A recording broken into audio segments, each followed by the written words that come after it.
رضی اللہ عنہم ورضوان۔ جب اللہ نے امتحان لے کے نتائج کا اعلان کر دیا، رضا کے سرٹیفکیٹ دے دیے، جنت کے وعدے دے دیے، اور اللہ نے انہیں تقوی کے لیے خالص کر دیا، ان کو اجر عظیم کے وعدے دے دیے، تو پھر ہمیں بھی چاہیے نا کہ ہم اللہ کا جو نکالا ہوا ان کے بارے میں رزلٹ ہے اس کو مانیں۔ اور سامعین محترم، اس کائنات کے عظیم ترین معلم نبی کریم صلی اللہ علیہ وآلہ وسلم ہیں، اور اس کائنات کے عظیم ترین تلامذہ صحابہ کرام رضوان اللہ علیہ مجمعین ہیں۔ چنانچہ سب سے عظیم ترین نبی نے جب اعلیٰ ترین ہستیوں اور امتیوں کو پڑھایا، اللہ اکبر، تو نتیجہ کیا نکلا؟ نتیجہ یہ ہوا کہ اللہ نے خود امتحان لیا، اور اللہ تعالیٰ نے امتحان لے کر نتیجے کا اعلان کر دیا، اولئک الذین امتحن اللہ قلوبہم للتقوی۔ یہ وہ لوگ ہیں جن کے دلوں کو اللہ نے تقوی کے لیے خالص کر دیا ہے،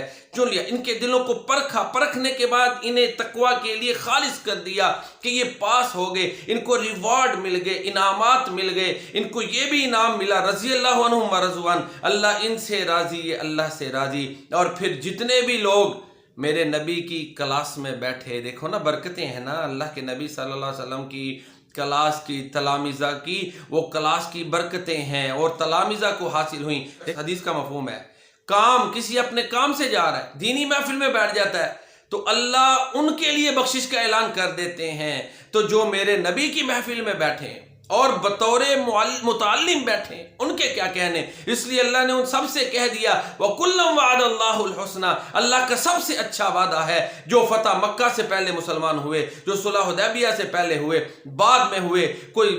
دیکھیں نا، پاس ہونے والوں کی گریڈنگ ہوتی ہے، کوئی 100 نمبروں میں پاس ہے، کوئی 90% نمبر لے رہا ہے، کوئی 100%، کوئی 95، کوئی 80، حتیٰ کہ دیکھیں دنیا میں تو 33% والا بھی پاس ہے نا۔ تو میرے نبی کی محفل میں، ہمارے نبی کی محفل میں جو بیٹھ گئے، جنہوں نے ہمارے نبی کے زانوے تلمذ طے کر لیے، وہ صحابہ، ان کو پھر اللہ نے عظمتیں دے دینا۔ اللہ نے کہہ دیا وَكُلًّا وَعَدَ اللَّهُ الْحُسْنَى، اور اقبال نے بھی خوب تعریفیں